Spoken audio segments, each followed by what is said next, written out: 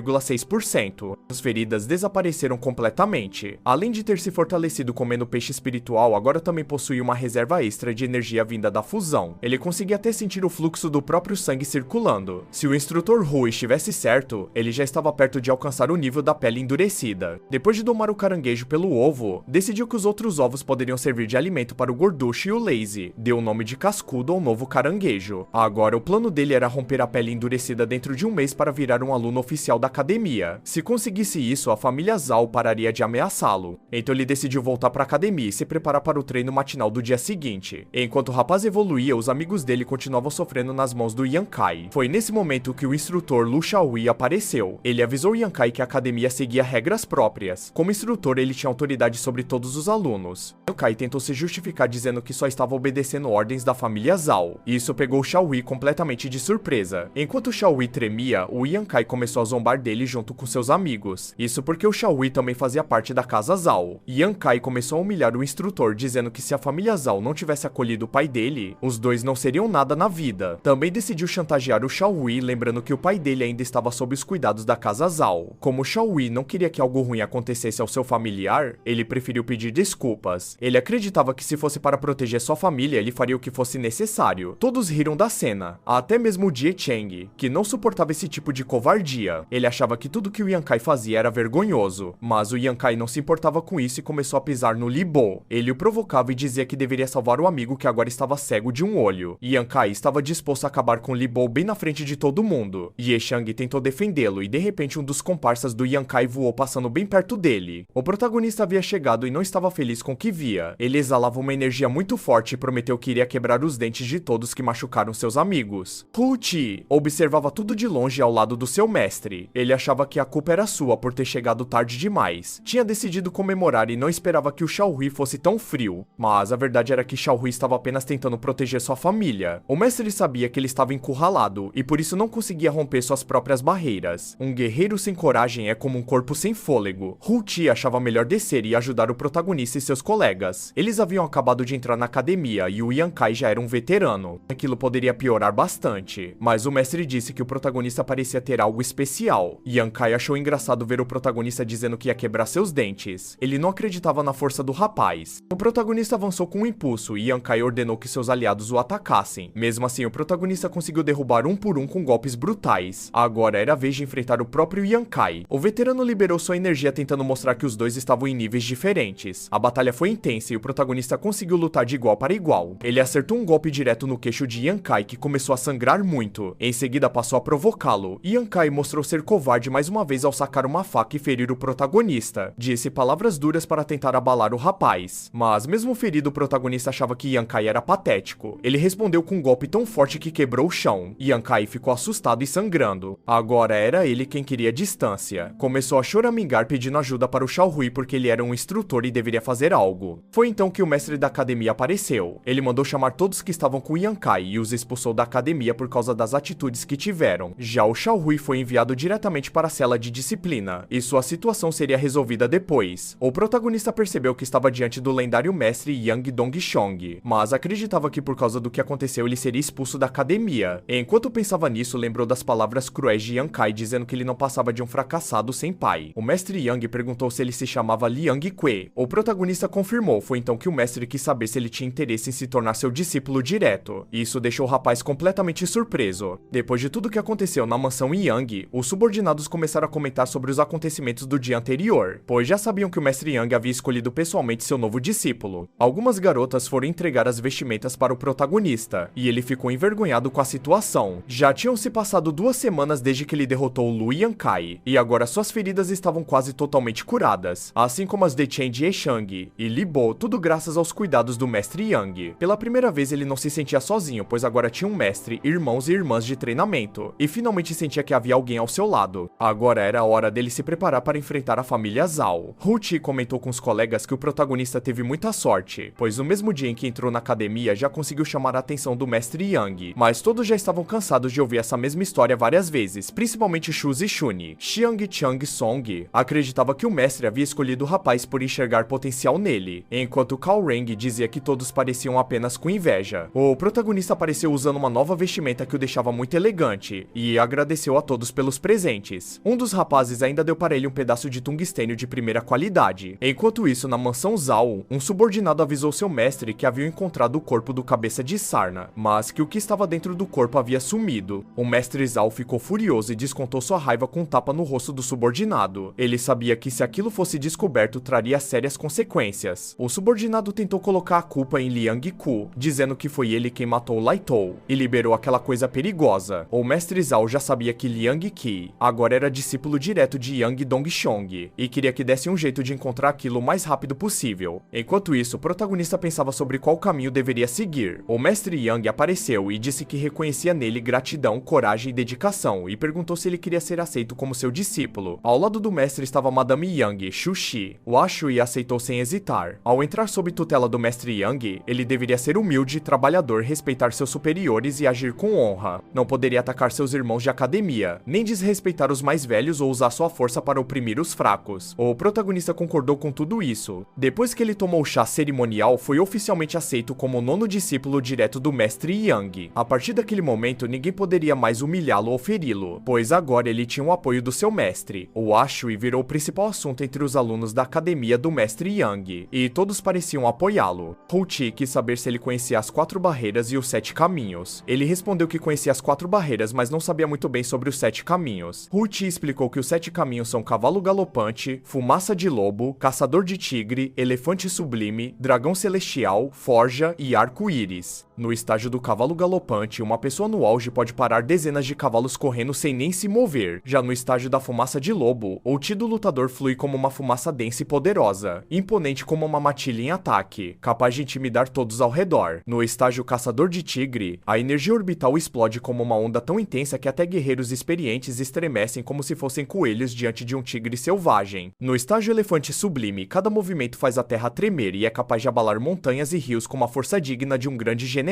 No estágio dragão celestial, o guerreiro supera os limites do mundo físico e pode saltar milhares de metros e voar entre as nuvens, sendo considerado um verdadeiro santo marcial. Sobre os estágios de forja e arco-íris, nem o próprio Hu-Chi sabia muitos detalhes. Apenas ouviu dizer que guerreiros nesse nível estão perto da imortalidade. O protagonista refletia sobre tudo que tinha acabado de ouvir e se perguntava se ao alcançar a imortalidade ele poderia voltar para o seu mundo. Agora ele queria saber qual seria o estágio atual do seu próprio mestre. Hu-Chi explicou que existem 3 academias na Vila Pingyang, mas as outras só continuam ali porque não tem força suficiente para sair daquele lugar. Já o mestre Yang permanece ali por ser sua terra natal. A academia do mestre Yang está em primeiro lugar porque ele é o único cultivador da vila que alcançou o estágio caçador de tigre. O protagonista acreditava que um dia também alcançaria esse estágio com a ajuda do sistema, por isso decidiu seguir um ritmo equilibrado de crescimento, como Hu-Chi havia recomendado, pois assim ele diminuiria a pressão da família Zal. Agora ele precisava capturar uma carta sagrada para romper a barreira da pele e se tornar um cultivador de verdade. Ele voltou ao rio, mas percebeu que seu barco estava ficando pequeno demais. Precisaria trocá-lo por um maior, já que agora estava pescando muitos peixes com facilidade. Mesmo assim, não conseguiu capturar nenhuma carpa sagrada naquele dia. A fusão da sua técnica já tinha alcançado 37% e se conseguisse pegar uma carpa agora, talvez já fosse possível romper sua barreira. De repente, um barulho muito alto tomou conta da região e o rio começou a se agitar violentamente. Uma luta inesperada aconteceu bem na sua frente. Um pássaro gigante estava lutando contra um sapo enorme. Por causa da batalha entre as duas criaturas, o protagonista acabou perdendo os peixes que já havia pescado. O pássaro lançou um ataque espiritual tão forte que até o atingiu diretamente. Ele foi arremessado para dentro do rio e desmaiou. Quando acordou, viu o cascudo ao seu lado. Mais uma vez havia sido salvo por seus bichos de estimação. Ele tentou entender se foi o grito do pássaro que o derrubou. Percebeu que aquela criatura era extremamente forte e se alguém havia conseguido capturá-la, então essa pessoa era ainda mais poderosa. Agora ele sentia que a situação estava se tornando cada vez mais perigosa. Ele havia perdido o barco, as carpas escaparam e seu plano de romper a barreira da pele teria que ser adiado. Lazy se aproximou do seu mestre e abriu a boca mostrando um robalo vermelho. Com esse peixe, talvez o protagonista conseguisse uma nova chance de romper a barreira. O sangue e a energia vital são formas de medir a força física de um guerreiro, mas não é a energia vital que faz alguém ser forte. É o próprio corpo, quando treinado, que condensa essa energia. A energia vital não é a origem da força, ela é o resultado, e esse resultado pode reforçar ainda mais a causa, formando um ciclo infinito. O protagonista estava se preparando para alcançar seu objetivo. Ele se lembrava bem do que Hu-Chi havia explicado, que o incenso de concentração ajuda os guerreiros a romperem seus limites. Para romper a barreira da pele e se tornar um guerreiro, é necessário treinar a circulação da energia vital na região do peito. Sempre que ele treinava, usava a carta carne de peixe para recuperar a energia vital. Ele já estava na 38ª tentativa, e ainda faltava um pouco para alcançar o ponto ideal. Também se lembrava de outro ensinamento do Hu Chi, que dizia que o uso de uma descarga intensa de energia vital ajudava a estimular as faces e a pele do corpo todo, o que fortalece a camada externa do corpo. A energia vital é aquela sensação quente que surge no centro do peito durante o treino, sendo a essência condensada do corpo, a própria raiz da vida. A Shui precisava sentir esse fluxo quente saindo do seu peito e se espalhando pelos músculos e pela pele, transformando-os em calor. Era isso que ele estava buscando. Já estava na 40ª tentativa. Sua fusão tinha alcançado 49%, mas a barreira da pele ainda não havia se rompido. Ele acreditava que ao chegar nos 50%, tudo mudaria completamente. A carne de peixe havia acabado e o Lotus não ajudava mais em nada. Ele concluiu que precisaria caçar outro peixe espiritual para continuar o avanço. Estava tão focado no treinamento que nem percebeu que já era de manhã. Os pais dos seus amigos apareceram para conversar com ele. O pai do Jeshang queria saber se o protagonista tinha notícias do seu filho, pois ele não voltava para casa há 2 dias. Para piorar, o filho do Li Bo também estava desaparecido. O protagonista manteve a calma e inventou uma história. Disse que havia chegado tarde e se esqueceu de avisar aos dois. Como os 3 foram bem no treinamento, o mestre Yang permitiu que ficassem em um quarto dentro da academia, para focarem completamente no cultivo. Na verdade, seus 2 amigos ainda estavam tão feridos que nem tinham forças para voltarem para casa. Os pais dos 2 ficaram muito felizes com a explicação e aproveitaram para avisar que a vila realizaria um festival de oferenda ao deus do rio. Ouviram rumores de que o deus do rio pulou da água, capturou um pássaro que cuspia fogo e até quebrou o céu. O protagonista tinha certeza de que estavam falando do sapo gigante que viu brigando com aquele pássaro. Depois da conversa, ele foi até a caverna da Flor de Lótus e continuou seu treinamento com seu próprio animal de estimação. Agora ele conseguia controlar a água com uma força de 300 quilos, algo muito acima do que conseguia antes. Também era capaz de comprimir 10 litros de água até fazê-los explodir. Debaixo d'água, seu domínio já ultrapassava a barreira da pele. Refletindo sobre tudo, ele concluiu que a técnica da lâmina d'água seria ainda melhor se tivesse uma arma verdadeira. Ele também ouviu de seu terceiro irmão que existem armas lendárias chamadas de armas espirituais. Essas armas se regeneram, podem evoluir e para criar uma é necessário usar tesouros naturais extremamente raros. Foi então que o seu pet encontrou algo especial debaixo das pedras. Era um objeto quente e estranho, uma pena do pássaro gigante, que parecia ter propriedades únicas. Já que ele iria visitar a ferraria do seu irmão sênior, Lu Geng, para ver uma arma, decidiu levar a pena com ele e perguntar sobre o item. Chegando ao condado de Pingyang, ele foi até a ferraria do Lu Geng, explicou toda a situação e mostrou o que havia encontrado. Lu Geng ficou surpreso e disse que aquilo era uma pena de fogo escarlate, um item realmente valioso. O protagonista já suspeitava que fosse algo importante, mas queria confirmar se Lu Geng sabia com precisão o que aquilo era. Descobriu então que a pena vinha de uma criatura espiritual conhecida como Pássaro Sul de Fogo. Quando essa criatura enfrenta uma situação de perigo mortal, concentra toda a sua energia espiritual em algumas penas, e as espalha pelo mundo para fugir com mais facilidade. Entre todas as penas, uma delas carregava a maior quantidade de energia espiritual. Era chamada de Pena Dourada de Fogo Escarlate. Com essa pena, alguém poderia renascer, como se deixasse o próprio corpo para trás e sobrasse apenas a cauda, parecido com um lagarto que solta o rabo. Por isso, Lu Geng acreditava que seria melhor transformar essa pena em uma arma espiritual em vez de absorver sua energia. Ele perguntou ao rapaz se já havia decidido qual tipo de arma queria. Pensando na luta contra o caranguejo, o Ashui concluiu que uma arma de cabo longo seria mais útil na água e combinava melhor com suas técnicas. Por isso, decidiu que queria uma lança. Na academia, lanças eram raras, mas tinham boa vantagem de alcance, mesmo sendo difíceis de controlar. Mesmo assim, o protagonista já havia tomado sua decisão. De repente, ele viu uma fumaça do lado de fora e perguntou ao ferreiro o que estava acontecendo. O ferreiro explicou que aquele lugar era o Templo Flor de Lótus, que havia pegado fogo naquela manhã. No meio do incêndio apareceu algo que não deveria estar lá. Aquilo era chamado de Demônio da Montanha. Durante o caos, uma mulher grávida corria desesperada em busca de ajuda, até encontrar um rapaz careca que parecia o Kuririn. Ela pediu ajuda, mas desmaiou logo em seguida. Quando acordou, estava sendo cuidada por um velhote que tentava ajudá-la. Ela estava no Templo Flor de Lótus e os monges queriam entender o que havia acontecido com ela. O nome da mulher era Huazu. 3 meses antes, ela tinha ido até Pingyang para visitar parentes. Porém, foi atacada por um grupo de ladrões com roupas estranhas. Eles a amarraram, cobriram seus olhos e a levaram para um lugar bizarro. Para ela, aquele lugar era como um inferno. As pessoas eram maltratadas até perderem a humanidade e virarem monstros. Ela contou que todos ali eram usados como material para fazer pílulas. E, inclusive, faziam pílulas da gestação. Esse processo era muito doloroso, pois envolvia cortes profundos e uso de partes do corpo da vítima. Algumas pessoas encapuzadas participavam, mas ficavam assustadas, pois viam coisas estranhas nas barrigas das vítimas. Os prisioneiros, tanto homens quanto mulheres, eram obrigados a consumir uma sopa feita com carne de demônio da montanha. Depois de tomarem isso, suas barrigas barrigas começavam a crescer como se estivessem grávidos. Após 3 meses, um núcleo de gestação se formava. Alguns desses núcleos eram refinados para criar a pílula do embrião. Diziam que quem comesse essa pílula poderia até alcançar a imortalidade. Mas se passassem dos 3 meses, esses núcleos eclodiam. O rapaz careca se chamava Ziming. Certo dia ele foi levar o almoço para Ruazo, mas não a encontrou no quarto. Achou que ela estivesse dormindo. Quando entrou, viu o corpo dela completamente destruído e coberto de sangue. Ele ficou muito assustado. Logo em seguida começou a cair sangue na sua cabeça. Quando olhou para cima, viu uma criatura bizarra no teto. Enquanto isso, outras pessoas faziam uma investigação. Um policial agradecia a ajuda. Um homem enviado pela mansão Zhao também estava presente. A missão dele era acompanhar os corpos retirados do templo e levar o que havia dentro deles. O monge que estava guiando todos apresentou o templo Farrua, local onde viviam os monges. Assim que abriram a porta, todos ficaram completamente chocados com o que estavam vendo. Até mesmo o monge não conseguia acreditar no que via. O mestre dele estava em pedaços no chão. A maioria dos corpos no local apresentava sinais de mordidas, como se tivessem sido atacados por algum inseto gigante ou algo parecido. Nenhum corpo estava inteiro. No fim, o homem percebeu que era aquilo que o Zheng havia tentado dizer quando mencionou alguns corpos. Havia manchas de sangue que pareciam ter sido deixadas por corpos arrastados. Então todos decidiram seguir as marcas para descobrir até onde levavam. Chegaram a um lugar onde essas marcas terminavam, e ali o moço ficou em completo choque com o que estava vendo. Eles não conseguiam entender que tipo de criatura havia causado aquilo. No centro da sala havia uma pilha de corpos empilhados de forma que pareciam formar um imenso ovo. De repente a porta se fechou sozinha. Um dos homens que fazia parte da autoridade local começou a bater nela, e queria saber quem havia feito aquilo, pois acreditava que estavam sendo trancados ali de propósito. Porém, o que estava prestes a acontecer era ainda pior. Aquele grande ovo estava para eclodir. Ele era um dos chamados ovos fantasmas da montanha, algo típico do culto à mãe fantasma. Esse culto era um dos grupos remanescentes da antiga dinastia. Quando o fantasma da montanha absorve carne e sangue suficientes, ele começa a se preparar para o segundo estágio de sua evolução. E agora o terreno estava pronto. A criatura estava prestes a explodir em seu segundo estágio. Esse tipo de monstro alcança o poder de um cultivador no reino do cavalo corredor, o que deixou todos bastante assustados. A eclosão aconteceu. O segundo estágio do fantasma da montanha havia se iniciado. A criatura saiu violentamente do ovo e capturou o jovem monge. Ela era muito rápida e começou a atacar os outros. Lu ficou extremamente surpreso ao perceber que o monstro era realmente do tipo cavalo corredor, enquanto ele mesmo ainda não havia conseguido romper a quarta barreira. Com medo, pensou em recuar. Queria apenas abrir a porta e fugir para ficar seguro e garantir que seu pai também estivesse bem. Porém, ao mesmo tempo, começou a sentir nojo da própria covardia. Ele então decidiu ajudar a pessoa que estava sendo agarrada pelo monstro e resolveu usar essa chance para testar suas habilidades contra aquela criatura tão poderosa. Enquanto isso, Xiaohui se lembrou de quando era mais jovem e contava todos os planos que tinha para sua irmã. Ele dizia que queria se tornar tão forte quanto o mestre Yang. Nesse momento, a lembrança foi interrompida pela imagem de Zhao Shuiyuan o maltratando e tentando humilhá-lo. Depois de apanhar, ele tossia bastante e era cuidado pelo próprio pai, que se preocupava e perguntava se ele havia brigado com o pessoal da família Zhao de novo. O pai acreditava que ele não deveria ser arrogante. Dizia que era importante respeitar os mais velhos, proteger os mais jovens e ser humilde, sempre disposto a aprender. Queria que o filho se tornasse alguém do qual ele próprio pudesse se orgulhar. Essas palavras foram as mesmas que o mestre Yang havia dito quando aceitou Xiaohui como discípulo. Foi por causa disso que Xiaohui tomou a decisão de atacar o demônio da montanha. Ele acreditava que os discípulos do mestre Yang deviam eliminar o mal, promover o bem e agir com justiça. Mas na tentativa de acertar a criatura, ele acabou atingindo uma prateleira cheia de velas. O fogo se espalhou rapidamente, e o local começou a pegar fogo enquanto o monstro mostrava toda a sua força diante de Xiaohui. O monstro conseguiu desviar de todos os ataques que Xiaohui tentava. No fim, ele acabou perdendo o braço. O demônio da montanha pegou um membro cortado e começou a devorá-lo como se estivesse comendo um hambúrguer. Mesmo com a chama se espalhando pelo local, Xiaohui reuniu forças para cravar sua espada no corpo da criatura. Ele olhou para o rapaz que havia tentado salvar e pediu desculpas por não conseguir protegê-lo. Mas para o rapaz aquilo não era necessário. Xiaohui já havia demonstrado ser um verdadeiro herói. Apesar disso, ele próprio não se via dessa forma. Na mente dele existiam outras pessoas no mundo muito mais próximas de um herói do que ele jamais foi. Pelo menos era o que pensava naquele momento. Ele lembrava de todas as coisas ruins que precisou fazer para continuar vivo. E mesmo tendo sobrevivido, essas escolhas sempre o deixavam com um sentimento de culpa. No templo Farrua, depois que o incêndio finalmente cessou, vários investigadores analisavam o cenário da destruição. Em meio aos escombros, encontraram um corpo completamente carbonizado. Aquele corpo segurava uma espada cravada no que restava do demônio da montanha. Era Xiaohui. Ele havia perdido a vida, mas também havia vencido o monstro. Encontraram também o pingente dele, o que permitiu identificá-lo. Mesmo com todos os erros que cometeu em vida, ele morreu como um herói. Na mansão Zhao, o próprio Zhao estava furioso. Ele espancava um de seus subordinados subordinados por ter agido por conta própria. Essa atitude precipitada havia causado muitos problemas, especialmente se o caso do Templo Farrua viesse a público. Zeng, o subordinado, se ajoelhou pedindo perdão ao seu mestre. Disse que tomaram aquela decisão por causa da urgência da situação. No dia em que descobriram que a mulher havia escapado, começaram imediatamente a persegui-la, mas ninguém imaginava que ela fosse correr para dentro de um templo. Quando chegaram ao templo Flor de Lótus, tudo já estava destruído. O local parecia um verdadeiro rio de sangue. Zeng afirmou que não teve escolha a não ser fazer com que Lu Xiaohui se voluntariasse no Yamen para ajudar a conter o fantasma da montanha. Assim que ele entrou, os portões foram trancados. Depois disso, incendiaram tudo para eliminar qualquer evidência. Porém, Zhao considerava o incêndio uma atitude irresponsável. Queimar tudo por completo levaria 3 dias e 3 noites. E se alguém investigasse antes disso, as provas ainda estariam lá. Para piorar, havia outra pessoa observando tudo. O culto à mãe fantasma havia sofrido grandes perdas por causa da falha de Zeng em capturar a mulher a tempo. Para a velha mãe suprema, Zeng era um pecador, e pecadores merecem punição. Um homem se aproximou e esmagou a cabeça daqueles que haviam provocado o incêndio. Ele disse a Zhao que suas contribuições ao culto eram valiosas, e que a velha mãe suprema ainda o protegeria. No entanto, também o alertou. Todos eles estavam no mesmo barco, e não podiam se dar ao luxo de cometer erros novamente. No fim, Zhao prometeu para o emissário que cuidaria das pontas soltas. O emissário achou muito estranho que Zeng tivesse mesmo abandonado o filho que estava escondido, mas Zeng garantiu que isso nunca mais iria acontecer. Depois da conversa, Zhao se sentiu aliviado por ter saído vivo, mas entendeu que agora estavam sendo ameaçados abertamente. Mesmo com seu plano ainda em andamento, ele sabia que precisava encontrar uma chance de escapar, pois a corte imperial já estava se movendo. Ele acreditava que assim que terminasse a investigação sobre o incidente no Templo Farrua, seria melhor fugir para Guangzhou. Enquanto isso, na entrada da aldeia de Yixing, o protagonista não conseguia aceitar que Xiaohui tivesse terminado daquele jeito. Segundo Li Bo, Xiaohui tinha feito tudo o que podia, e isso mostrava que ele era uma boa pessoa, mas o protagonista ainda não entendia por que ele estava naquele templo. Ele continuava pensando no fantasma da montanha e como era difícil sobreviver naquele mundo. Nesse momento, Chen Qingjiang viu o rapaz andando na rua e avisou que havia uma multidão em frente à casa dele. Bem na entrada da aldeia, um monstro estava se alimentando de uma lacraia e parecia querer muito capturar Liang Qi, pois também desejava se tornar um imortal. Perto dali, um homem chamado Xue Chenquan estava maltratando seu filho Xue Jingyi, que estava muito aflito e apanhando bastante. A mãe e o marido dela observavam tudo e discutiam entre si, por terem opiniões diferentes sobre a situação. O protagonista chegou nesse momento e viu Xue Jingyi naquele estado. Ele queria entender por que todos estavam reunidos na porta de sua casa. O homem então começou a bajular o protagonista porque a notícia de que ele havia se tornado discípulo do mestre Yang já tinha se espalhado por toda a aldeia. Quem não sabia ficou surpreso e começou a bajular o rapaz também, o que deixou bastante sem graça. Enquanto continuava maltratando o filho, Xue Shenquan chamava o menino de inútil e ao mesmo tempo elogiava a Shui, chegando até a oferecer seu próprio filho ao rapaz. A Shui gostou da situação e não era do tipo que guardava rancor. Ele acreditava que alguém que vive nesse mundo sem poder desabafar sua raiva não vive por muito tempo.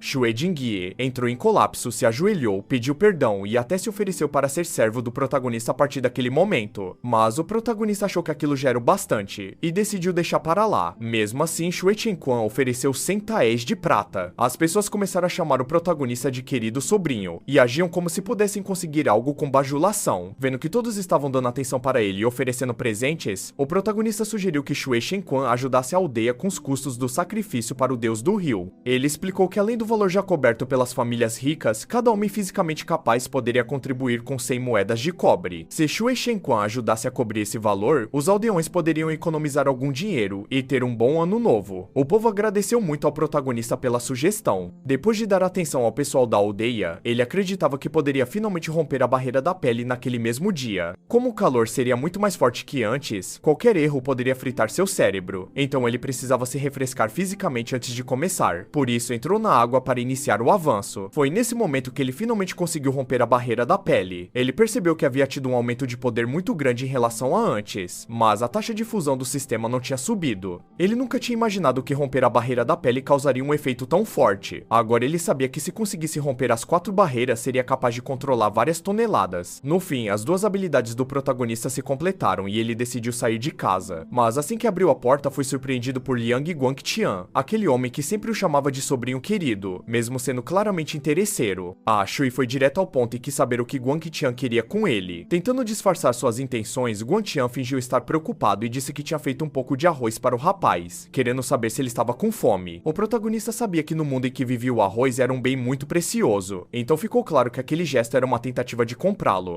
Mesmo assim, após muita insistência insistência de Guantian, a Shui bateu a porta na cara dele com força, o derrubando. Foi nesse momento que Guantian começou a gritar, dizendo tudo o que pensava. Ele afirmava que era o verdadeiro tio do rapaz, e que a Shui não queria reconhecê-lo apenas porque ele era pobre. Mas outras pessoas da aldeia logo defenderam o protagonista e lembraram que quando o pai de A Shui morreu, Guangtian sequer ajudou a carregar o caixão ou deu apoio ao garoto que passava fome. Em meio à confusão, o líder da aldeia apareceu e tentou dar uma lição de moral no rapaz usando sua bengala. A verdade era que todos sabiam que Guangtian só estava tentando se aproveitar da boa situação do protagonista, agora que ele estava se dando bem. Embora existam vários chefes de aldeia na cidade de Yixing, aquele homem era o patriarca do clã Chen, uma figura respeitada com grande reputação. A Shui queria saber por que o patriarca estava o procurando. Ele explicou que precisava que o rapaz fosse o oficial chefe do sacrifício do rio, pois esse cargo era parecido com o de um sumo sacerdote, responsável por liderar a cerimônia e representar o povo. O protagonista aceitou o pedido. No dia seguinte, ele teria que se preparar para conduzir o sacrifício, como seu mestre havia orientado. Para isso, precisava estudar e memorizar o texto da cerimônia, o que o fazia sentir que tinha renascido como um estudante nos tempos antigos. Na manhã seguinte, ele foi para a escola como pediram, mas se surpreendeu ao descobrir que era uma escola primária. Ele estava cercado por crianças muito mais novas que ele, e algumas até tentaram arrumar confusão com ele. Logo, o protagonista foi acusado de não conhecer nenhum caractere, e acabou levando a culpa por isso, pois o professor não acreditava que alguém da idade dele não soubesse o básico. Porém, o protagonista começou a recitar tudo o que tinha memorizado e falou com firmeza sobre o que já sabia. O professor ficou extremamente chocado ao ver que ele tinha decorado tanta coisa. Mesmo assim, o protagonista comentou que achava o método da escola para ensinar caracteres muito problemático. O professor ficou ofendido, já que aquele método era passado de geração em geração pelos sábios, e achou que o protagonista estava sendo presunçoso. O rapaz então explicou que aprendeu de outro jeito, usando um método chamado Pinyin. Nesse momento, o professor Si Heng apareceu e pediu que o protagonista explicasse com mais clareza. Ele ouviu tudo com atenção e achou o conteúdo muito interessante. A grande dinastia Shun tinha uma lei especial conhecida como o Decreto do Primo da Invenção. Esse decreto permitia que qualquer pessoa que criasse algo útil pudesse receber recompensas em prata, isenção de impostos ou até mesmo um título de nobreza. O protagonista achava que isso seria necessário, pois sabia que mais cedo ou mais tarde suas habilidades seriam descobertas por todos. O professor Si Heng ficou bastante impressionado com o conhecimento do protagonista e o convidou para estudar ao seu lado a partir daquele momento. Mas o professor Zheng ficou preocupado com toda aquela situação. Ele acreditava que o que A Shui estava fazendo podia desestabilizar a ordem atual, já que ele estava mudando completamente o modo como as pessoas aprendiam. Quanto isso, os animais de estimação do protagonista estavam brincando despreocupados por perto, mas sem perceber, eles acabaram causando rachaduras em uma construção próxima ao local onde estavam, o que poderia trazer mais problemas. Depois disso, o rapaz decidiu ir até o local indicado. Lazy queria que seu tutor reconhecesse o que eles haviam feito e mostrou a entrada do lugar que haviam conseguido abrir juntos. O protagonista ficou surpreso com o tamanho do espaço subterrâneo, que era realmente enorme. Logo percebeu que a fonte de luz ali vinha de uma grande videira brilhante. Ele tentou morder a videira, mas não conseguiu fazer nada, pois ela não tinha gosto algum. Sem resultado, resolveu subir para explorar outras partes da área. Enquanto subia, chegou a uma região onde não havia mais água, apenas ar. As vinhas se estendiam por todo o ambiente. De repente, uma criatura azul apareceu e tentou atacá-lo. A Shui foi mais rápido, pois já havia visto aquela criatura antes. Era uma espécie de centopeia aquática. Mesmo falhando na primeira tentativa, a criatura insistiu e atacou de novo. Mas Cascudo estava ali para proteger seu tutor. Agora um pouco maior, ele enfrentou a centopeia e a derrotou com suas garras afiadas. A centopeia tinha uma mordida poderosa e uma arma natural capaz de assustar até artistas marciais. Por isso, A Shui pensou que se conseguisse domar aquela criatura, teria uma arma secreta. Ele tentou usar o selo de dominação com a ponta do dedo, mas o sistema avisou que havia perigo. A luta mental contra a centopeia era muito mais difícil do que havia sido contra o crocodilo. Mesmo assim, ele conseguiu dominar a criatura, embora com muito esforço. Apesar de estar mais forte do que quando domou Lazy, a dificuldade ainda foi grande. Reconhecendo o poder da centopeia, decidiu chamá-la de Awei, mas logo percebeu que ela exigia muitos recursos para evoluir, e isso o deixou preocupado. Curioso sobre a ganoderma aquática que Awei estava comendo, A Shui seguiu a criatura até um pequeno buraco. Dentro dele havia um esqueleto, o que causou estranheza. Era o esqueleto de Yujin, antigo general de vanguarda da Grande Marinha Qian. Ele havia sido derrotado, não resistiu aos ferimentos e ficou à deriva naquele lugar esquecido. Mas o protagonista achou que aquela cena não parecia apenas abandono. Talvez ali fosse um antigo campo de batalha, onde ainda poderiam existir restos de armas espirituais ou outros tesouros. Vendo a caixa ao lado do esqueleto de Yujin, resolveu dar uma olhada. Acreditou que havia mais da mesma ganoderma que Awei havia comido, então decidiu que levaria o general para fora, a fim de dar a ele um enterro digno no campo de raízes de lótus espirituais. O próximo objetivo do rapaz era evoluir ainda mais. Precisava romper a marca dos 50% de progresso em seu cultivo. Começou oferecendo pedaços da ganoderma aos seus animais animais de estimação, com exceção de Awei, que já havia comido um inteiro. O restante seria só dele. Ao experimentar, sentiu-se como se estivesse no paraíso. O sabor era suave, parecido com tofu. A essência de Z naquela Ganoderma era muito mais forte do que qualquer outra que já havia absorvido. Sem hesitar, decidiu impulsionar sua energia. Como resultado, ganhou uma nova habilidade que resolveu testar à beira da água. Sua capacidade de manipular água aumentou bastante. Quanto aos seus animais de estimação, cada um deles cresceu entre 200 e 500 pontos em poder. O sacrifício do rio aconteceria dentro de uma semana, e durante esse período, a Shui precisava estudar intensamente com seu professor. Por algum motivo que ele ainda não compreendia, sentia que a sua nova habilidade, o salto de água, estava relacionado com esse sacrifício. Uma semana depois, quando o inverno começou, chegou o momento em que todos deveriam comparecer ao local do sacrifício do rio. O protagonista chamou sua centopeia e a envolveu ao redor do pulso. Todos estavam reunidos como o ritual exigia, mas uma garotinha começou a chorar bastante. Ela dizia que havia um monstro no beco. A mulher que estava por perto tentou consolar a menina, mas achou que aquilo era apenas imaginação de criança e ignorou o aviso, fazendo com que a pequena parasse de chorar. Enquanto isso, o monstro realmente estava no beco e tinha um objetivo claro: se tornar um imortal, capturando Liang Kui. Logo depois, as pessoas começaram a trazer cabeças de animais para oferecerem como sacrifício. O protagonista iniciou o ritual e leu em voz alta o texto sacrificial em homenagem ao deus do rio, invocando sua proteção. Nesse momento, o demônio da montanha começou a se aproximar do local. A Shui logo reconheceu a criatura, pois já tinha visto uma ilustração na edição do Hall, que trazia registros detalhados sobre aquela entidade. A pele rachada como uma árvore seca não deixava dúvidas de sua identidade. A garotinha viu novamente a criatura e começou a gritar por sua mãe. Todos ficaram aterrorizados. O monstro caiu no chão com força, e o protagonista pediu que todos evacuassem o local o mais rápido possível. Na confusão da fuga, a garotinha se separou da mãe, e o demônio da montanha quase conseguiu pegá-la, mas Zheshang chegou a tempo e resgatou a menina. Li Bo, preocupado com o companheiro, arremessou várias facas contra o monstro. No entanto, o demônio esquivou-se com facilidade. Antes que pudesse alcançar Zheshang, a Shui utilizou o salto de água e acertou um soco direto na criatura, ficando surpreso por ter conseguido. Usando sua habilidade para levantar com força a partir do salto de água, ele havia criado a condição perfeita para atacar e salvar o amigo. Ele pediu para que Zheshang pegasse a garota e saísse dali o quanto antes, pois ele cuidaria do restante. Mesmo assim, a Shui não compreendia o motivo daquela criatura estar presente naquele momento sagrado. Subitamente, o monstro desapareceu e tentou atacar o protagonista por trás. A Shui conseguiu bloquear o golpe, mas ficou impressionado com a força bruta do inimigo. A luta se intensificou. Como Zheshang já havia garantido a segurança da menina, ele e Jibo voltaram para atacar o monstro pelas costas, ajudando a Shui no combate. Aproveitando a distração, o protagonista lançou um poderoso golpe contra o inimigo. Em seguida, lançou sua centopeia na direção do demônio da montanha, pois sabia que o veneno do Awei não era algo fácil de resistir. Aquela criatura teria grande dificuldade em continuar lutando. Porém, o monstro avistou um grupo de pessoas que estavam um pouco mais distantes, observando a situação com curiosidade e medo. Ao notar aquilo, ele decidiu atacá-las. A Shui, percebendo o perigo, reagiu rapidamente. Ele lançou um ataque para impedir o avanço da criatura e conseguiu acertá-la. No mesmo instante, conseguiu derrubar o demônio da montanha, jogando ele ao chão com força. As pessoas ao redor estavam tomadas pelo medo. Muitos acreditavam que aquele era o próprio deus do rio surgindo para puni-los por algum erro cometido. Os aldeões entraram em pânico e começaram a ter colapsos diante da cena. Mas, ao contrário da maioria, a Shui enxergava aquilo como uma bênção. Para ele, aquela era uma verdadeira oportunidade para a aldeia de Yixing. Era a melhor oferenda possível ao deus do rio. Então, ele pegou a cabeça do demônio da montanha. Agora, a cabeça do monstro estava disposta junto com as cabeças dos animais sacrificados. A Shui havia conseguido derrotar a criatura por causa da ruptura de sua própria barreira de pele, da alta taxa de fusão que alcançara, e também com a ajuda do veneno da centopeia Awei, que enfraqueceu o inimigo. Em seguida, o médico se aproximou para tratar dos ferimentos que a Shui havia sofrido durante o combate. Ao examinar o corpo do rapaz, o médico ficou impressionado e comentou que ele parecia ter rompido a barreira da pele. O comentário deixou todos ao redor incrédulos. O médico tentou se explicar, enquanto Li Bo reconhecia a força e o talento do seu amigo, admirando seu feito. As pessoas queriam entender melhor o que era aquele monstro que havia os atacado. Agora todos sabiam que se tratava do demônio da montanha, uma criatura conhecida por se alimentar de carne e sangue. Naquela ocasião, ele provavelmente havia sido atraído pela forte concentração de energia vital presente no ritual, já que todos estavam reunidos ali. A Shui, ainda desconfiado, começou a se perguntar se haveria outros demônios da montanha escondidos na região de Yixing, pois não podia afirmar com certeza que aquele era o único. Um dos moradores da vila então observou a cabeça do monstro com atenção e disse que ela lhe parecia familiar. Aos poucos, começaram a acreditar que aquele corpo pertencia a Laitou Zhang. Foi só depois de ouvir certos comentários que o protagonista começou a ligar os pontos. Ele lembrou dos acontecimentos envolvendo a alquimia, a mansão Mansão Zhao, o Demônio da Montanha, Lu Shaohui, Lai Touzang e o Templo Farhua. Foi nesse momento que ele finalmente entendeu. A alquimia era apenas uma fachada. O verdadeiro objetivo do grupo envolvido era criar demônios da montanha. Então ele se dirigiu ao chefe da aldeia e explicou que aquela descoberta era extremamente importante. Ele precisava ir imediatamente para Pingyang e relatar tudo ao seu mestre, Yang. Estava decidido a ir até o fim e responsabilizar todos os envolvidos na criação dessas criaturas. A Shui viajou rapidamente até o local e ao chegar foi recebido pela esposa do mestre, que se mostrou disposta a ajudá-lo. Ele se sentou e explicou toda a situação em detalhes para ela. Enquanto isso, no esconderijo do culto da Mãe Fantasma, os membros estavam em pânico, pois uma poderosa presença surgiu como uma lâmina cortando o céu. Era o próprio mestre Yang, que apareceu exigindo que todos se rendessem. Enquanto isso, a Shui estava hospedado na casa do mestre havia 2 dias, pois a esposa de Yang havia pedido para que ele ficasse ali até se recuperar. Durante esse tempo, ele recebeu um pouco de dinheiro para se manter com tranquilidade. Seus ferimentos estavam cicatrizando bem, graças às pílulas cortantes fornecidas por ela. Mestre Yang suspeitava que o culto da Mãe Fantasma estava preparando um ataque em grande escala contra os praticantes da escola de artes marciais, com o objetivo de usar seus corpos para refinar pílulas. Subitamente, Hu Ti surgiu e lançou um ataque surpresa contra a Shui, apenas para provocá-lo e testar sua força. Logo depois, Hu Ti convidou a Shui para um treinamento e lhe entregou uma lança. A luta entre os dois foi cuidadosamente estruturada, quase como uma dança bem ensaiada. Em determinado momento, Hu Ti conseguiu derrubá-lo, fazendo com que a Shui ficasse no chão. Ainda assim, ele não pôde deixar de notar que o rapaz havia rompido a barreira da pele, e comentou que talvez ele fosse um quadro de destino. A Shui, sem entender o que isso significava, continuou o treinamento com Hu Ti. A luta foi exaustiva, deixando o protagonista bastante cansado. Apesar disso, Hu Ti continuava refletindo sobre todos os acontecimentos recentes, especialmente sobre a investigação envolvendo a Mansão Zhao, achando tudo muito estranho. Mesmo assim, preferia acreditar que estava apenas sendo sensível demais. Em reconhecimento ao avanço de A Shui, ele lhe entregou um livro, explicando que aquele texto continha os fundamentos do método de força de arco, uma técnica apropriada para quem rompeu a barreira da pele. Nas artes marciais havia 2 grandes categorias, os métodos de forma e os métodos de força. Os métodos de força eram voltados à circulação de Qi e sangue, e se o protagonista estudasse aquele livro com dedicação, poderia usá-lo para treinar com Hu Qi de forma muito mais eficiente.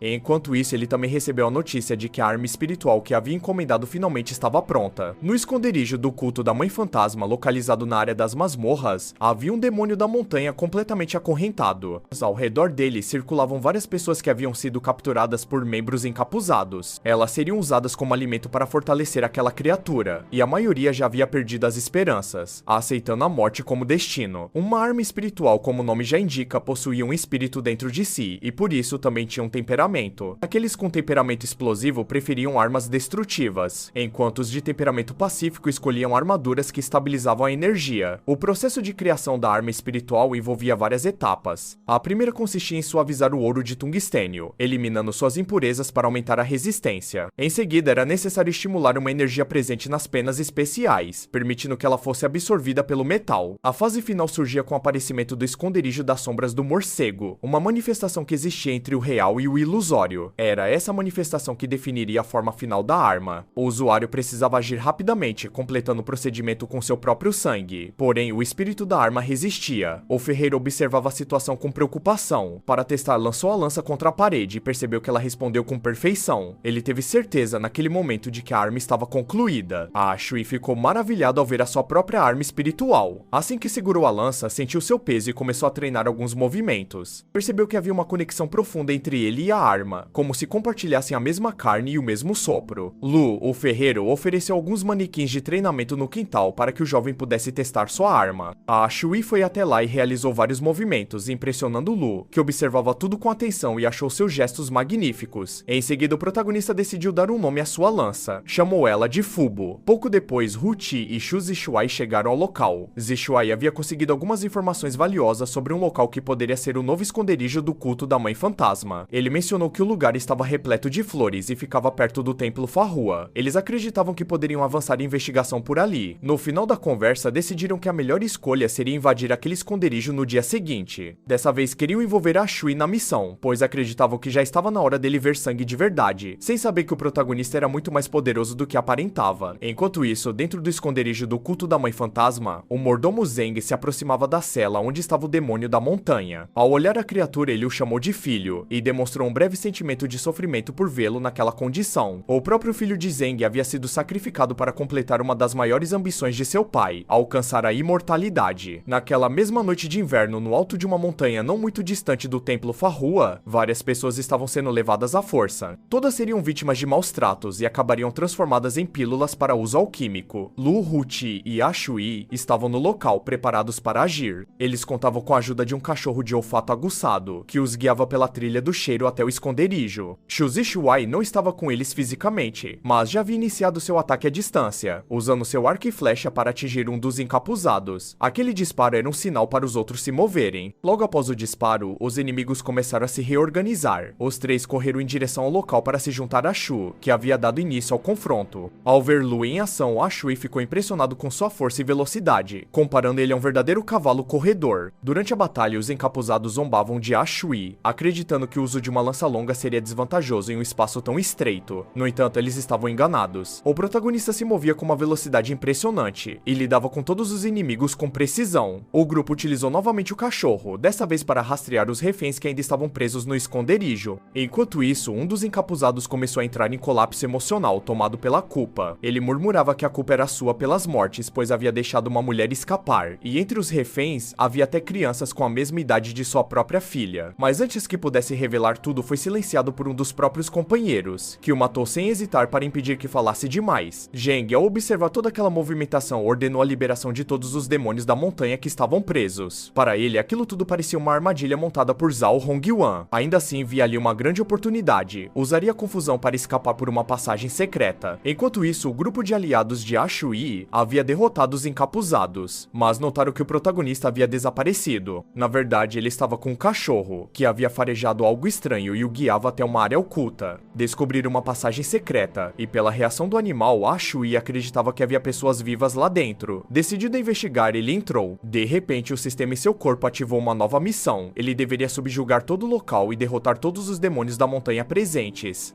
Para cada nível de domínio das artes marciais alcançado, ele ganharia o favor do Lorde Imperador do Rio. Subitamente, vários monstros surgiram. Eram fantasmas da montanha, ainda em fase de crescimento. Ashui entendeu imediatamente que não poderia deixar aquele lugar como estava. Ele precisava eliminar todos. Com determinação, atacou sem hesitação, mesmo sem ter plena noção da dimensão da própria força atual. Um a um, foi derrotando os monstros. Já havia matado mais de 31 quando finalmente derrubou o último à sua frente. Nesse momento, se perguntou se a missão havia terminado. Mas então, Zeng apareceu. Reconheceu o protagonista na hora. Jamais imaginaria que aquele garoto órfão e pescador teria chegado tão longe. O Zeng acreditava que o protagonista havia chegado no momento certo, pois tinha um presente para entregar. Aproveitou para mostrar ao Lu Shongsan que o discípulo dele havia aparecido. O homem ao lado dele era ninguém menos que o pai do instrutor Lu, o que deixou o protagonista bastante preocupado. Aquilo também deixava claro para o Zeng que os companheiros do protagonista estavam por perto, e que aquele poderia ser o seu fim. Antes que o protagonista fizesse algo contra o mordomo da mansão Zhao, uma criatura gigantesca apareceu. Era o demônio da montanha. O protagonista ficou assustado, pois nunca havia visto um ser tão grande. O tamanho daquele monstro era diferente de tudo que ele já havia enfrentado. Com a chegada da manhã de inverno, o sol começou a nascer sobre uma das fortalezas do culto da Mãe Fantasma. Hu, Lu e Shu corriam pelo local preocupados com a chance de enfrentar inimigos mais fortes do que antes. O protagonista sabia que aquela era a situação mais perigosa desde que havia renascido. O tempo do monstro diante dele era imenso. Sem dúvida, aquela criatura era o fantasma da montanha amaldiçoada. Ela possuía a força do reino do cavalo corredor. Mesmo diante de uma ameaça tão grande, o protagonista não queria recuar. Ele finalmente havia conquistado a chance de viver uma nova vida. Para ele, o perigo fazia parte da existência. Era hora de lutar. E assim ele decidiu enfrentar um monstro gigantesco. Apesar de todas as dificuldades que havia passado, ele não permitiria que aquilo derrubasse. Começou a lutar contra o demônio da montanha, desviando dos ataques e enfrentando ele de igual para igual. O Zeng ficou surpreso ao ver a cena, principalmente ao lembrar que Ashui estava na escola de artes marciais havia só meio ano. Mesmo assim, torcia para que o filho destruísse o protagonista. Durante a batalha, o protagonista foi atingido em cheio. O Zeng vibrou de alegria ao ver isso, acreditando que o filho era imbatível. Por um instante, a luta parecia equilibrada, mas a diferença de poder entre os dois era evidente. Então o sistema revelou que a missão havia sido concluída. Como recompensa, o protagonista recebeu o favor do espírito do Lorde Imperador do Rio. Agora ele podia fundir sua alma com a do espírito. Mesmo à beira da morte, sentia que havia tido sorte. Sem hesitar, militar aceitou a fusão. Uma sensação estranha o paralisou. Dentro de sua mente, uma voz em forma de dragão perguntou se ele não tinha vergonha de perturbar o Senhor Divino. O dragão dizia que violar as leis do céu levava à morte, e que a rendição seria sua única saída. A partir daquele momento, o protagonista começou a se transformar. Estava se tornando algo semelhante ao próprio Senhor Divino. Dentro de sua mente, travava uma batalha espiritual com o dragão como se tudo fosse uma luta interior. O mordomo Zeng parecia satisfeito com o que via. Mesmo após tantos erros, só queria uma forma de sobreviver. Sentia raiva dos benfeitores que apareciam para ajudar. Para ele, bastava confiar no próprio filho. Achava que Zhao Hongyuan era um maldito cego. Por isso, ordenou que o Ashui matasse o protagonista. Mas o Ashui estava diferente. Apenas o ato de se levantar do chão já levantava poeira ao redor. Na manhã gelada, ao nascer do sol, o protagonista refletia sobre a força de seu mestre. Queria entender o quão poderosos eram os reinos de transformação de Forge e Arco-Íris. O Yang explicou que ninguém jamais havia visto esses reinos com clareza. Por isso, não se sabia ao certo. Mas ele acreditava que quem alcançava esse nível se tornava destemido. Enquanto isso, o demônio da montanha recebeu uma ordem direta do mordomo Zeng. Ele deveria atacar. Mas com um único golpe, o protagonista arrancou o braço da criatura. E não foi só isso. Todo o corpo do monstro começou a se desintegrar diante do ataque. O mordomo ficou sem acreditar no que via. Agora ele não tinha mais nada. Enquanto isso, o protagonista havia colapsado e estava vulnerável no chão. O Zeng pegou uma pedra, decidido a acabar com a vida do rapaz. Porém, os 3 companheiros do protagonista chegaram a tempo. Eles o levantaram e perceberam que havia ocorrido uma grande luta naquele lugar. O Zeng se escondeu e esperou que eles fossem embora para tentar escapar. Mas um dos encapuzados apareceu. Ele queria saber onde estavam a esposa e a filha dele. Seu nome era Ling Yong, e pelo jeito com que falava, era evidente que o mordomo-chefe não gostava dele. No entanto, Gyong não se importava e só queria encontrar sua família. O Zeng não sabia de nada e acreditava que elas haviam sido devoradas por algum fantasma da montanha. Isso deixou Gyong furioso e ele o atacou com uma faca. Mesmo assim, seguiu sua busca e continuou circulando pelo lugar. O protagonista, ainda sentindo dores terríveis como se seu corpo tivesse sido esmagado, estava num quarto da residência do mestre. Ele acreditava que seus irmãos haviam salvado. Se levantou e pegou sua lança. Como esperava, ele havia ganhado uma duplicação de seus talentos, o que o fez compreender melhor as artes marciais. Agora ele conseguia sentir Fubo, sua arma espiritual, respirando. Sentia que ela podia refinar sua carne. Mesmo praticando por apenas 2 meses, o Ashui estava prestes a romper a segunda barreira. Ele recebeu a visita de Hu e Shu, que queriam saber o que havia acontecido na sala secreta. Ele explicou que desmaiou de exaustão após derrotar o último fantasma da montanha sob o comando de Zeng Xiang. O Shu entendeu, mas achou tudo muito estranho, pois havia rumores de que o Zeng Xiang havia morrido ali mesmo. Essa notícia pegou o Ashui de surpresa. Ele foi aconselhado a descansar.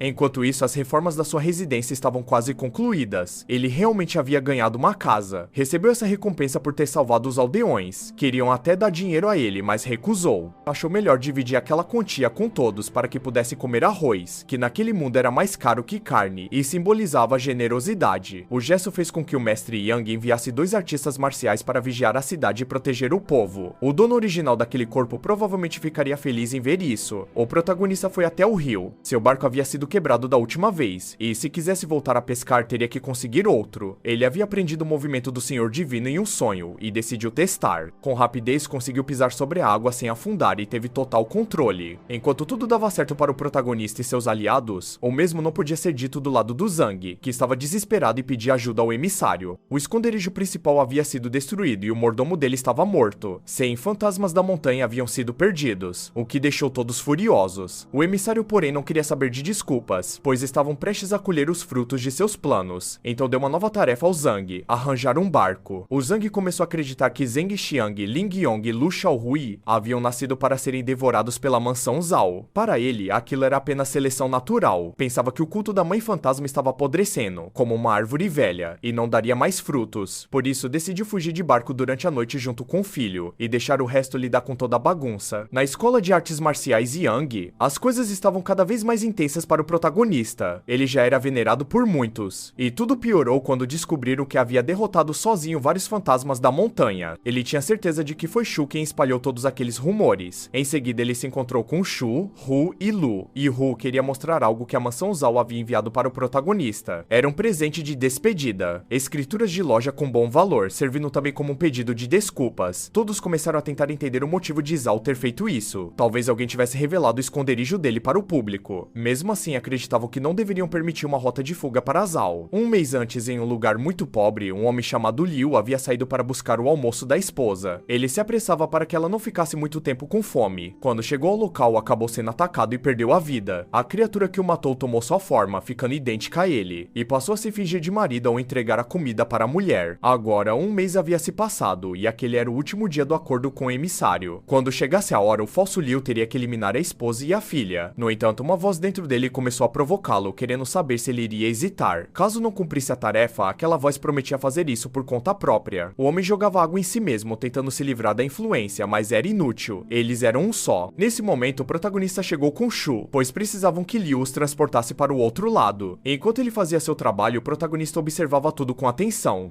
Achava que deveriam estar no porto e sabia que precisava ter cautela, já que todos ali podiam ser cultistas do culto da Mãe Fantasma. Shu quis confirmar se aquela mulher e criança eram realmente a esposa e a filha de Liu. Quando recebeu a resposta, teve certeza de tudo. Achou nojento alguém dizer aquilo usando a pele de outra pessoa. A criatura, fingindo ser Liu, tentou se fazer de desentendida, mas Shu não estava para brincadeira. Começou a ameaçá-la. O falso Liu ficou revoltado. Faltava apenas um dia e ainda assim tinham descoberto tudo. Sem hesitar, decidiu que iria matar os dois. O protagonista ficou surpreso, pois aquela criatura possuía a aura de alguém do reino do cavalo galopante. Shu acreditava que a criatura não resistiria muito tempo, já que eram 2 contra 1. No entanto, o falso Liu não estava sozinho. De repente, um aliado surgiu debaixo d'água e com correntes prendeu o protagonista. Esse novo inimigo era especialista em assassinatos submersos e levou a Shui para o fundo, mas o protagonista reagiu, puxou o inimigo com força e ele não imaginava que a Shui fosse tão poderoso. Para o protagonista, aquilo não era ruim. Ele queria testar sua força depois de ter atingido 70% de taxa de fusão, por isso ficou animado por ter que lutar embaixo d'água. O Homem das Correntes agora queria saber quem era o protagonista, já que a Shui conseguia enfrentá-lo como um verdadeiro especialista aquático. Mesmo assim, acreditava que sua vantagem era a velocidade, e por isso pretendia matá-lo rapidamente. Porém, ele foi atingido com força pelo rapaz, e aquele homem não conseguia acreditar no que via, já que pertencia ao reino do cavalo corredor. Mesmo assim, o protagonista conseguiu finalizá-lo. Lutar debaixo d'água contra um especialista desse nível não foi um problema para ele. Enquanto isso, Shu enfrentava o outro inimigo dentro do barco. Ele fingiu que o homem havia sido devorado por uma besta aquática. Shu acreditou na explicação e comentou que o rapaz teve bastante sorte. Depois disso, levaram o homem capturado para as autoridades. No fim, a Shui achou que aqueles cultistas demoníacos do culto da Mãe Fantasma não pareciam tão fortes. Shu explicou que eles pertenciam a uma geração enfraquecida. Artistas marciais do reino de Caça ao Tigre podiam viver até os 120 anos, e os do reino de Xiang ainda mais. No entanto, já haviam se passado 70 anos desde a queda da grande dinastia Qian. A geração mais velha ainda vivia e era perigosa, mas a geração intermediária já havia morrido há muito tempo, e os veteranos raramente apareciam. Por isso, aqueles cultistas não representavam a força central do culto. O verdadeiro terror estava na elite do culto da Mãe Fantasma. Após 40 anos atuando, eles desenvolveram seguidores e aprimoraram técnicas, como a técnica de sacrifício de sangue. O culto agora sofria com a falta de sangue novo e precisava desesperadamente de reforços. A pílula da fumaça de lobo era a maior esperança do emissário para reverter essa situação. De repente, algo foi arremessado em direção ao emissário, mas ele conseguiu quebrar facilmente o objeto. Queria saber quem o atacava. Foi então que surgiram Hu Ti e Lu Geng. Sem perder tempo com conversas, Lu Geng tentou acertá-lo com um golpe. O emissário bloqueou, mas a força do impacto foi tão grande que quebrou a parede. O protagonista concluiu que aquele homem estava provavelmente no reino da fumaça do meio do lobo, um nível superior ao de Lu Geng. O emissário percebeu que aquele era o máximo que Lu Geng podia oferecer. Mesmo tendo levado um soco direto, parecia que nada havia acontecido com ele. Diante disso, jurou que aquele seria o fim dos dois. A luta ficou intensa, e tudo que Lu Geng podia fazer agora era tentar se defender dos golpes pesados. Hu Ti surgiu por trás com seu arco e disparou uma flecha. O emissário ficou furioso, achando que era uma afronta alguém tentar feri-lo com algo tão fraco. No entanto, uma das flechas liberou um gás que atingiu diretamente os olhos do emissário, deixando ele desorientado. Aproveitando a oportunidade, Lu Geng tentou atingi-lo, mas o emissário ainda tinha um recurso. Ele pegou uma pílula e prometeu que não pouparia nenhum dos dois. Antes que ele pudesse usar, Hu Ti lançou uma flecha e destruiu a pílula. Eles exigiram que o emissário se rendesse imediatamente. Contudo, perceberam que haviam sido enganados. Aquela pílula era falsa. A verdadeira já estava na boca dele. Ambos ficaram frustrados, sem entender quando ele havia feito aquilo, pois não tinham visto nada. Então, o corpo do emissário começou a mudar. Sua coloração ficou completamente negra, assumindo a aparência de um verdadeiro demônio. A partir dali, sabiam que a luta ficaria ainda mais difícil. Enquanto isso, o jovem protagonista seguia com Shu, mas Shu sentiu que seus companheiros estavam em apuros. Aquilo era típico dos cultos demoníacos, que odiavam parecer humanos. Cada membro vivia apenas para servir a Mãe Fantasma do culto. O emissário, escolhido por sua devoção cega, havia recebido o nome de Huang Zejun. Agora, Zejun lutava intensamente contra Lu Geng, Yang, enquanto Hu Chi se irritava por não conseguir uma chance de mirar corretamente no meio do combate.